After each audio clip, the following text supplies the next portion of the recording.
ಆತ್ಮೀಯ H16 news ವೀಕ್ಷಕರೇ, ನಾನು ನಿಮ್ಮವ M. ಮಲ್ಲಪ್ಪ ಜೋತೆ ಅವರು. ನಾವಿಂದು ಭಾಳ ಸಂಘರ್ಷದ ಸಮಯದಲ್ಲಿದ್ದೀವಿ.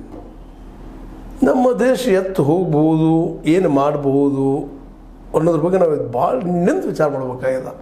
ಈ ಮಾತನ್ನು ಒತ್ತಿ ಹೇಳಿದ್ರೆ ನಿಮಗನ್ನಿಸ್ಬೋದು, ಏನಪ್ಪ ಈ ಮನುಷ್ಯ ಅನಗತ್ಯ ಏನೇನು ಹೇಳ್ತಾ ಇದ್ದಾನಲ್ಲ ಅಂತೇಳಿ. ನಿಜವಾಗಿಯೂ ಸಂಘರ್ಷ ಸ್ಥಿತಿಯಲ್ಲಿದ್ದೀವಿ ನಾವು.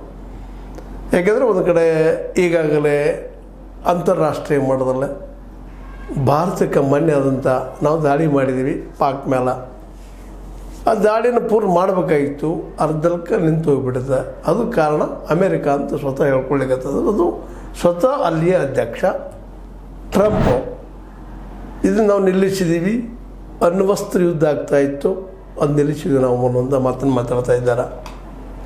ಅದು ಒಮ್ಮೆಲ್ಲ 8 ಸಲ ಮಾತಾಡಿದ್ದಾರೆ.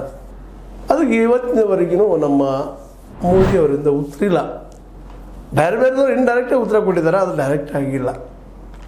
ನಾವು ಮಾತಾಡ್ಕೊಂಡು ಬಗೆಹರಿಸಿದ್ವಿ, ಸೀಸ್ ಫೈರ್ ಮಾಡಿದ್ವಿ ಅಂತ ಹೇಳ್ತಾರೆ ವಿನಃ ಇನ್ನೂ ಏನೇನು ಗಂಭೀರವಾದ ಭಾಷಣಗಳನ್ನು ಮಾತಾಡ್ತಾ ಇರ್ತಾರೆ. ಅವೆಲ್ಲ ಸಾಧ್ಯನಾ ಅನ್ನೋ ಒಂದು ಕಡೆ ಪಕ್ಕಕ್ಕೆ ಇಟ್ಟುಬಿಟ್ಟ. ಈಗ ನಿಧಾನಕ್ಕೆ ಜಗದ ಒಂದು ಏನು ಇವತ್ತು ಪರಿಸ್ಥಿತಿ ಇದೆ, ನಮ್ಮ ಭಾರತದ ಪರಿಸ್ಥಿತಿ ಏನದ, ನಾವು ಆರ್ಥಿಕವಾಗಿ ಪಾಕಿಸ್ತಾನಕ್ಕಿಂತಲೂ ಮೇಲಿದ್ದರೂ ಸಹ